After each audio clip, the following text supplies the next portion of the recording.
So I'm probably going to leak a little gas out when I do this, but whatever. I got a 1/4-inch bolt since we're dealing with 1/4-inch fuel line. So we'll loosen that clamp. These lines are always hard to get out.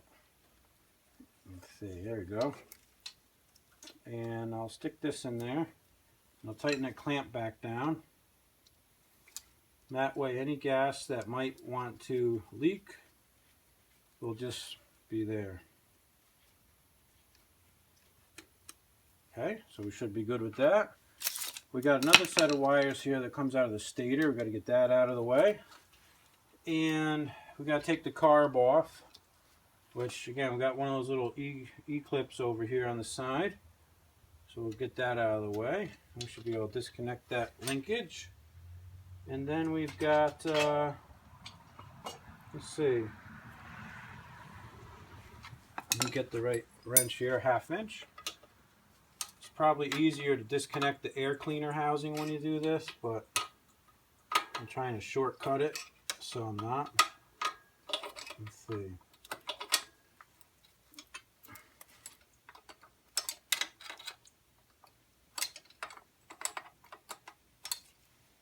Here we go. I'll just loosen this bolt. One bolt can come out all the way and the other doesn't have to. So I always leave the inside bolt in a little bit because it's harder to get to. But that only has to come out enough so you can get this bolt out. Let's see.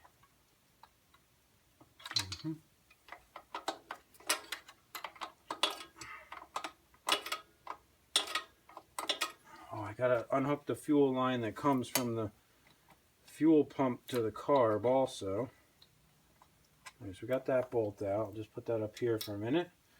And probably easier to do this over here. And of course, when I put the clamp on, I put it on so you can't get it unless the air cleaner covers off. Let's see if I can sneak in here a little bit. Yeah, I can just. I'll just take the lower clamp off. Upper clamp's better because then you don't spill gas everywhere. But whatever. Ugh. Ugh. Man, those fuel lines really get stuck on there. It's amazing how that works. There we go. Alright, and just gotta disconnect the choke cable. And the carb is out. Whew. That was a lot of work, huh? This, we just leave it for now. So we're totally free of the motor. All we got to do is take out the 4 bolts that are free of the tractor.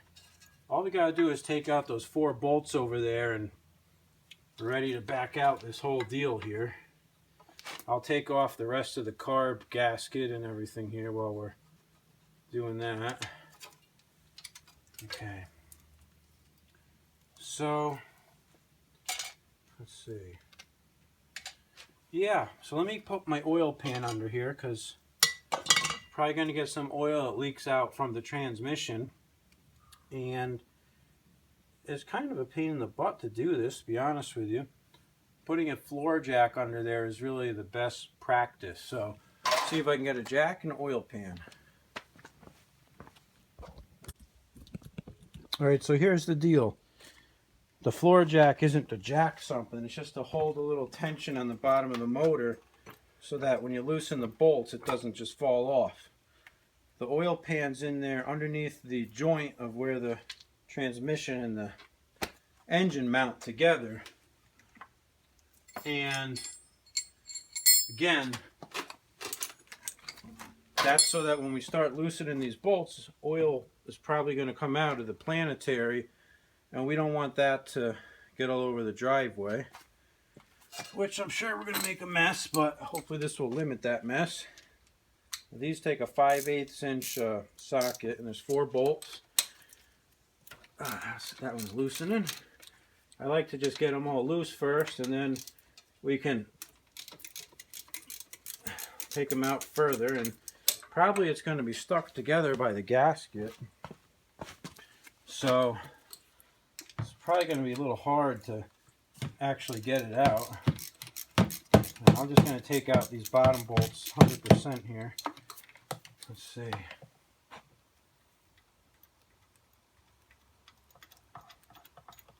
On a walk behind, the top two bolts are longer than the bottom because they have to go through the hangers to the handlebars. But on the rider, they're all four the same length. This one's kind of hard to get to because you got the muffler in the way, which probably I could take off, but I'm going to try not to take it off. Oh, yeah, there we go. That one's coming out. When I rebuilt this motor, I put all brand new bolts in here. I don't like to reuse the old bolts that are half shot and crappy, that are 40 years old, so they're coming out easy. This one's just hard to get the actual ratchet to in there.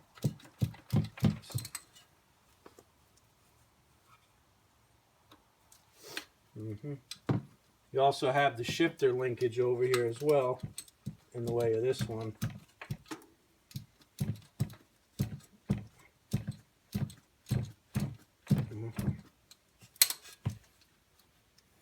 Okay, that's out. Okay, that's two. And then these are 3 and 4 up here. Now when I put this gasket in, I put a layer of Permatex around it. And that's probably going to help like glue these things together here so that it doesn't want to come apart on its own. All right, here's number 3. And then we got number 4 up here. And then we're probably going to have to finagle this motor here to get it out.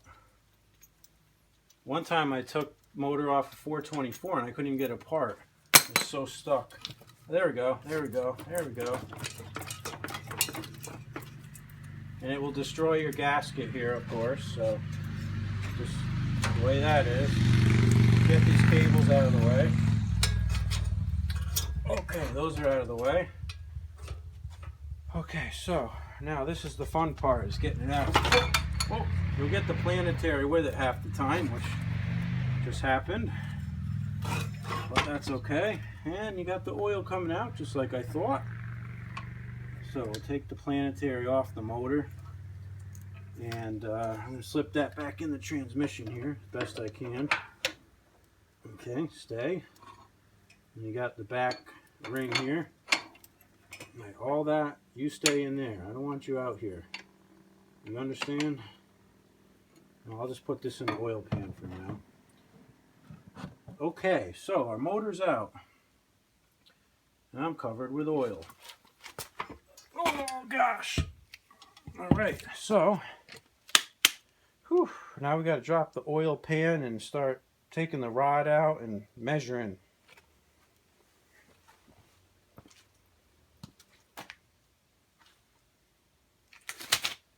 So I just carried the motor in here and put it on the bench, and what I'm going to do is take the rod out. What I was just doing is kind of like inspecting it on the bench first, and I noticed that I don't have the proper end play in the crankshaft here. In fact, it has like almost 0 end play, and that's not legit. You can also see that I trashed the oil pan gasket, taking that apart. So what I'm going to do is I'm going to take the rod off.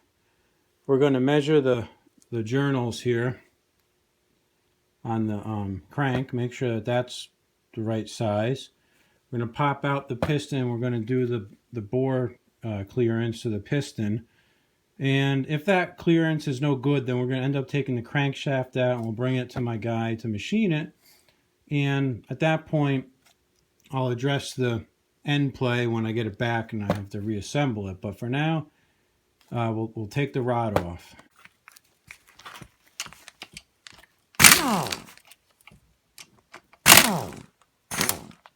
Okay, so we should be able to drop this cap here and take a look at and inspect that area.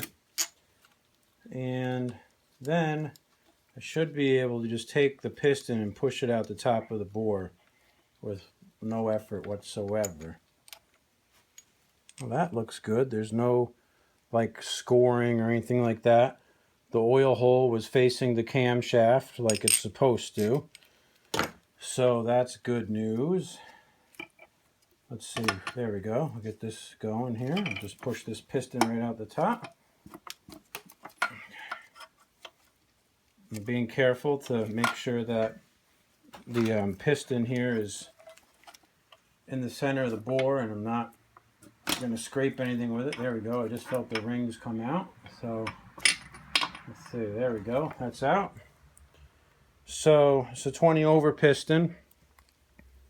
And I can see on the side here that there's some scrapes on there that it definitely was rubbing the bore. And I honestly don't think this tractor has run like more than a half hour on it. But let me wipe this off with something so maybe you can see it better. But look, you see this wear on here? You see that? My theory is that it's not a tight enough clearance, and see, it's on the other side also. So my theory here is that it runs for 2 minutes, the piston heats up, and it starts rubbing the bore, and at that point it starts to like knock, you know, because it wants to like seize. So I'll mic this crank just to be sure that it's correct. And for now, I'm going to just grab the micrometer from my toolbox, which is behind us here. I'll use the real one for this job. This was done by a professional person, so I think that, I don't remember the specs on this one, if it's 10 under or what it was. Let me see, what do we got here? Well, that would be 10 under right there. Yeah, it's definitely 10 under, so that's good. Yeah, I should be good with that. So anyways, I got to pull the dipstick out, so that's going to get in the way. Let me just put that down over here. The next thing we'll do is we'll measure this piston here. Let me get a bigger micrometer for that. I got to find it, so just bear with me and I'll be back in a minute.